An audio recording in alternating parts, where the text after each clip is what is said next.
What is the spiritual dream meaning of babies? Sylvia Plath.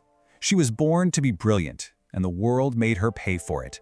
I mean, she published her first poem at just 8 years old. By her 20s, she was winning all these scholarships, writing poetry that would just cut you like a scalpel. So she married and had 2 children. But she also suffered from a devastating postpartum depression, had to endure her husband's infidelity, and fought a darkness inside herself that, honestly, no amount of talent could outrun. Then, on the morning of February 11, 1963, while her 2 small children were asleep, Sylvia Plath died. She was just 30 years old. 30. An entire lifetime of genius just extinguished. But here's the thing. Beneath the surface of this tragedy, there's a crucial insight for us. In her journals, she wrote constantly about babies, real ones, imagined ones, and for her, they were these symbols of hope, of rebirth, of the terrifying vulnerability of starting over. See, the baby was never just a child, it was everything she was trying to become, and everything she was terrified of losing. She dreamed of a version of herself that hadn't been broken yet, and that dream, it lives in you too. Plath's story just rips open the profound power of this symbol in our subconscious. So, I'm going to ask you something, and I want you to be honest with yourself. When you dream of a baby, do you wake up feeling hopeful, or do you wake up terrified? Think about it. Is there something in your life right now that is just beginning? Something fragile? Something you're almost afraid to love too much, just in case it disappears? And let's go deeper. Are you carrying something you have never told anyone? A dream, a grief, maybe a version of yourself you just abandoned years ago? Your answers to these questions, they really matter.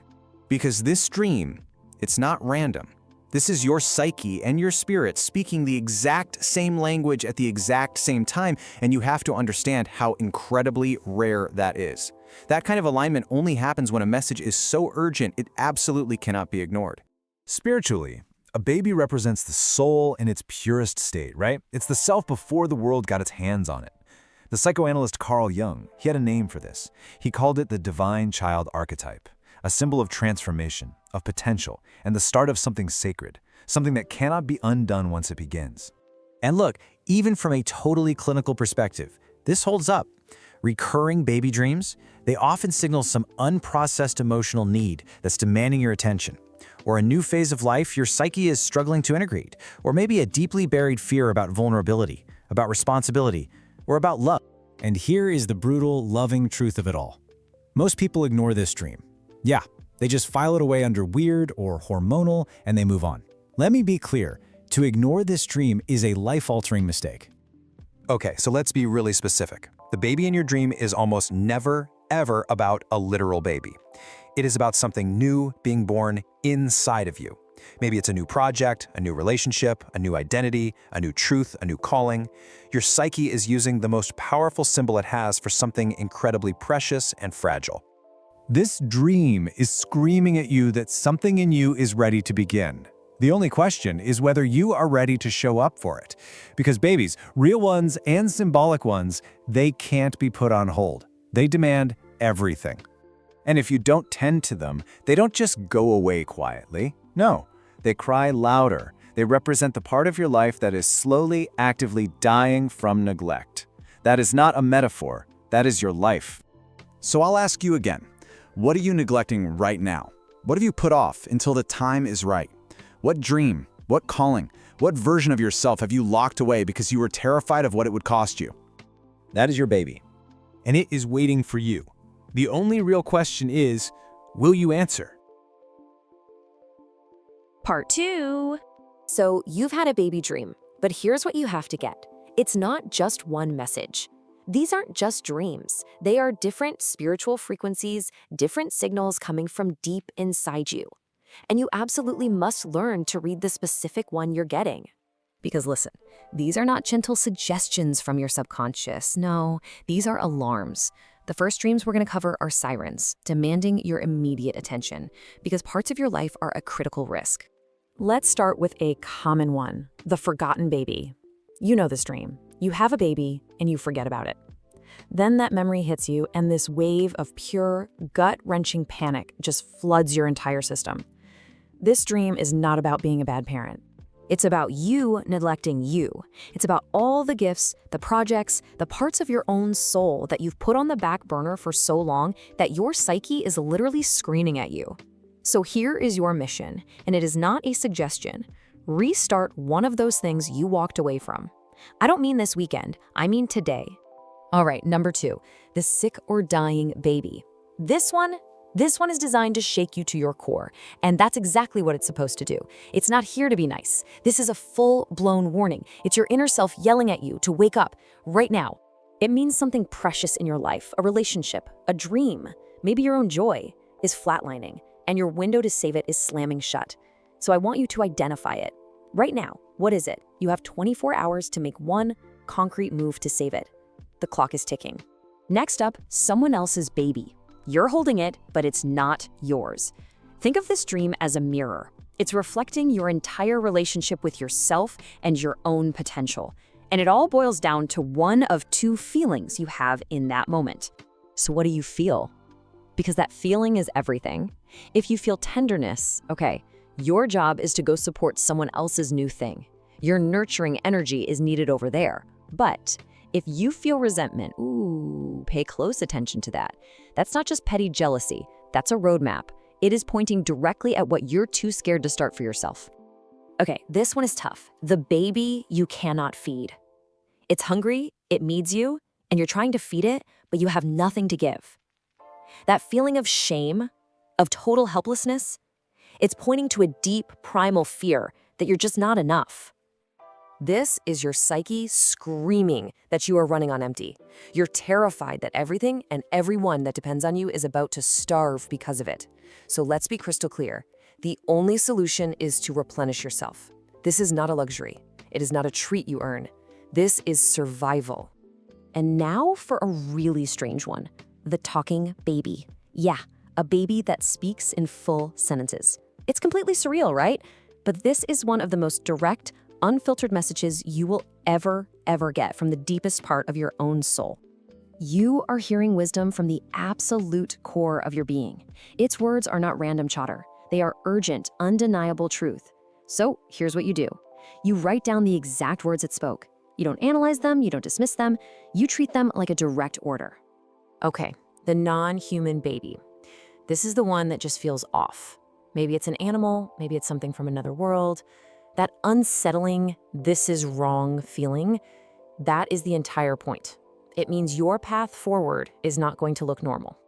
Look, whatever you're creating, whatever is emerging in you right now, it isn't going to fit in a neat little box. So stop trying to make it normal for other people.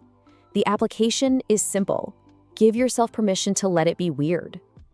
Number 7, the premature baby.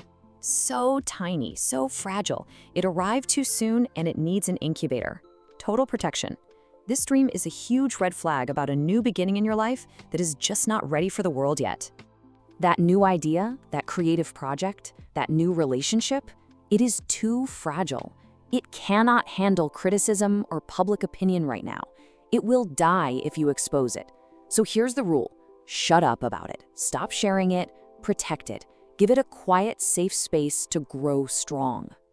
Then there's the unexpected birth. One minute, you're just living your life, and the next, boom, there's a baby. You didn't even know you were pregnant. That shock you feel, that's the feeling of a breakthrough you never saw coming. What this means is that some incredible idea, some new calling, has been growing inside you totally under the radar. And guess what? It just arrived. Ready or not. So your waiting game is over. Stop looking for the perfect time. The baby is here. It's time to build it a life, now. All right, this one is painful. Losing a baby. In the dream, the grief is crushing. It feels so real because it is pointing to something real. It's pointing to a loss in your waking life that you have not truly dealt with.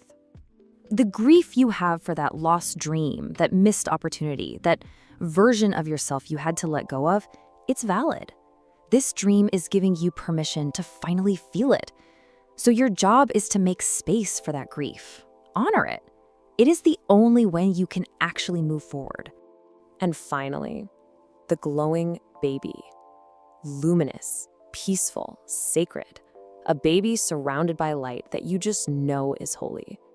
This is one of the rarest, most powerful dreams you can have, and it is not a metaphor. This is a direct encounter with the divine spark inside of you. This dream is a massive spiritual gift. Don't you dare brush it off. Receive it, and then ask yourself this one life-altering question. What would my life look like if I actually lived as if I were sacred? So you see, all 10 of these dreams, from the terrifying to the divine, they all boil down to this one single question. It's not just about what you're creating, it's about accountability. It's about what you love enough to be fully responsible for. You would never walk away from a real baby, so the dream is just asking you, why do you keep walking away from yourself? Part 3. Okay, so let's get right into it. Understanding the dream is not enough, not even close. Now you have to do something with what you know. This is all about action. So I want you to find yourself in one of these next 7 paths, and then you move. First up, the dream journal. This is for you if you're the kind of person who processes through writing, who thinks with a pen in your hand. And let's be really clear here. This is urgent. Every single night you don't do this, you're losing critical data. Data your waking life is desperately crying out for. Think of it this way. Your psyche is building a legal case for something, and you keep ignoring the evidence. So here's how you start listening. The second you wake up, you freeze. Don't move a muscle. Don't even think about grabbing your phone. For 30 solid seconds, you just hold on to every image, every feeling, every single detail of that dream. Then, you write it all down. No editing, no judging, just a pure data dump. Do this for 2 weeks, then read it all back. That's when the argument your psyche is making becomes crystal clear. That's when you finally hear the case. All right, next. The neglect audit. This is for the woman who looks like she has it all together. You know, she's driven, she's high functioning, but she knows deep down she's quietly falling apart. That forgotten baby dream? It's an emergency broadcast. It's a siren going off in your soul. Whatever you're neglecting, it's not going to wait patiently for you forever. So let's stop calling this self-care. It's not. This is triage. And here's how you stop the bleeding. You take a piece of paper and draw 3 columns: body, soul, and dream. Now, under each one, you list everything you've been putting off. That doctor's appointment, that creative project you keep saying you'll start, that call you know you need to make. Then, you pick just one item from each column. And you don't just think about doing it, no. You give each one a concrete, non-negotiable appointment in your calendar for this week. Application 3 is the grief ceremony. And this is for any woman who's carrying a loss that she hasn't fully grieved. It could be a pregnancy, an opportunity, maybe even a past version of herself. You have to understand that dream is a direct signal. It's telling you something inside of you is still waiting to be mourned. Look, unprocessed grief doesn't just vanish. It hardens, it gets stuck. You simply cannot build a new life on top of an unburied past. So, you need to create a sacred act to release it. Find a time where you will not be disturbed. Light a candle, and then write a letter to whatever it is you lost. Tell it everything, what it meant to you, what its absences cost you. And then you let it go. You burn the letter, you bury it, you put it in water. The method isn't the point. The intention is. You are consciously marking an ending so that, finally, something new can begin. Okay, let's talk about the protection protocol. This is absolutely crucial if you're building something new and fragile right now. A business, a project, a whole new way of living. Doesn't matter. And you need to pay close attention to this. Who you share your fragile new thing with can literally make or break it. This is not about being paranoid. This is just wisdom. You are the steward of this new beginning. Your job is to protect it, to keep it in an incubator before you expose it to the harsh weather of other people's opinions and doubts. So here's the protocol. Write down what you're building. Then, next to it, write down who knows about it. Now you have to ask a brutal question. Is their energy constructive or is it destructive? If it's not a clear, resounding yes, you put up a boundary, just for now. Then you find one person, just one, that you trust completely. That person is your incubator. Application 5 is the replenishment prescription. This is for the woman who is just exhausted, running on empty, running on fumes. You know who you are. This is not a cute metaphor. This is straight up physiology, psychology. You cannot give what you do not have. That dream of a baby you can't feed, that's a clinical symptom of your own depletion. And here's the thing, you already know this. You just need to finally act like you know it. So, you're going to treat your depletion like the serious condition it is. First, identify 3 things that genuinely restore you, not what you think should restore you. Maybe it's a walk without your phone, or 2 hours with a book, or just complete silence. Then, you schedule all 3 into this week's calendar like they're board meetings with your CEO. They are immovable. All right, number 6, the unconventional beginning. This is for you if you have been waiting and waiting for permission to just be different, to be a little weird, to finally be yourself. You know that dream of a non-human baby, that strange creation? It's telling you that whatever wants to be born through you is not going to fit into a standard issue box. And that's not a problem to be solved. That is the entire point.